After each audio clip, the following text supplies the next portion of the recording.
aipatu dut, 7 urte direla doktrinaren aplikazioa, eta beraz 7 urtez artifizialki luzatu izan zaie presoei beren kondena. Eta beraz, doktrinaren aplikazioak hori esan edo ez. Guk argi daukaguna da preso eta zari gara hitz egiten, presoak gartzela politikak jasotzen dituen bete beharra ditu noski, bere kondena dauka, baina bere eskubideak ere baditu. Gu eskubide horien aldarrikapenera goaz, euskal gizarteak egiten duen bezala, eta espero dugu gaur hemen epaitegiak baieztatzea, berrestea, aurreko uztailean egin zuen epai bera. Eta beraz, atzera botatzea Parot doktrina. Eskerrik asko. Nada. Konsideratzen dugula entzun arte zeintzuk izan diren gobernuaren alegazioak ez duela inondik inora ere azaldu modu logiko eta razional batean zergatik uztaileko 2012ko uztaileko sententzia oker den, ezta? Beek mantentzen dute, horregatik errekurritu dute sententziari faktikoki eta juridikoki okerra dela, baino ez dute lortu azaltzea, arrazonatzea hori zergatik ote den, ezta? Egin dutena izan da, mantendu izan dute, hasieratik afera honetan mantendu dituzten alegazio berberak, inongo nobedaderik gabe.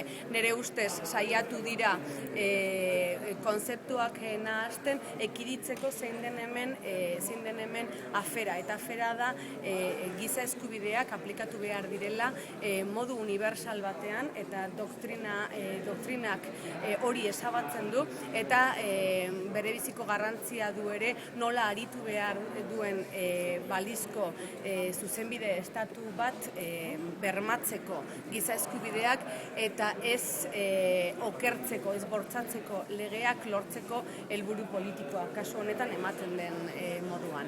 Espainiaren orduan helegiteak, ez dakit, helegite aurrea urtengo da, baietza mango Bueno, guk espero dugu ezetz, eta espero dugu ezetz, pentsatzen dugulako pasaren uztaileko sententzia ratifikatzea dela modu bakarra bermatzeko giza eskubideak eta modu bakarra dela esateko estatu espainolari zeintzuk diren zuzenbide estatu baten arauak, ez? Modu argi batean. Argudioak orduan gaurkoan ez dira sendoak izan.